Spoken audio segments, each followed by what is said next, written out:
এবার সরকারের মন্ত্রী এমপিদের ফ্রান্স সফর প্রতিহত করার হুমকি দিয়েছেন ফ্রান্সের তৃণমূল বিএনপির নেতৃবৃন্দ। ফ্রান্স তৃণমূল বিএনপির এক প্রতিবাদ সভায় তারা এই হুঁশিয়ারি দেন।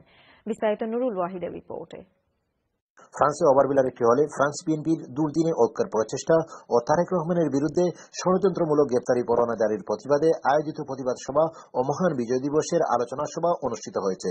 বিএনপি নেতা ইকবাল হোসেন আলীর সভাপতিত্বে যুব নেতা আবুল কাশেমের পরিচালনায় অনুষ্ঠানে প্রধান অতিথির বক্তব্য রাখেন বাংলাদেশ জাতীয়তাবাদী উলামা দলের শিক্ষা বিষয়ক সম্পাদক আব্দুল করিম মুসাব্বির, ফ্রান্স বিএনপির সহসভাপতি সিরাজ রহমান, সহসভাপতি শাহজামাল আহমদ, যুগ্ম সম্পাদক জুলাসুর রহমান, ফ্রান্স বিএনপি নেতা মফিজ আলী, বকুল হোসেন, লেলিন আহমদ, কানুমিয়া ও আখতারুজ্জামান সাগর। বক্তারা তাদের বক্তব্যে বলেন, ফ্রান্স আওয়ামী লীগ তারেক রহমানকে অবাঞ্ছিতের যে বক্তব্য দিয়েছে তা প্রত্যাহার না করলে ফ্রান্সে বাংলাদেশের মন্ত্রী এমপিদের প্রবেশে বাধা প্রদান করবে তৃণমূল বিএনপি।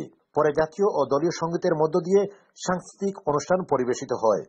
এত সঙ্গীত পরিবেশন করেন প্যারিসের জনপ্রিয় শিল্পী নিশিতা বড়ুয়া ও অন্যান্যরা। নৃত্য পরিবেশন করেন মিষ্টি এবং বৃষ্টি। ফ্রান্সের প্যারিস থেকে Nurul Wahid, channel S television.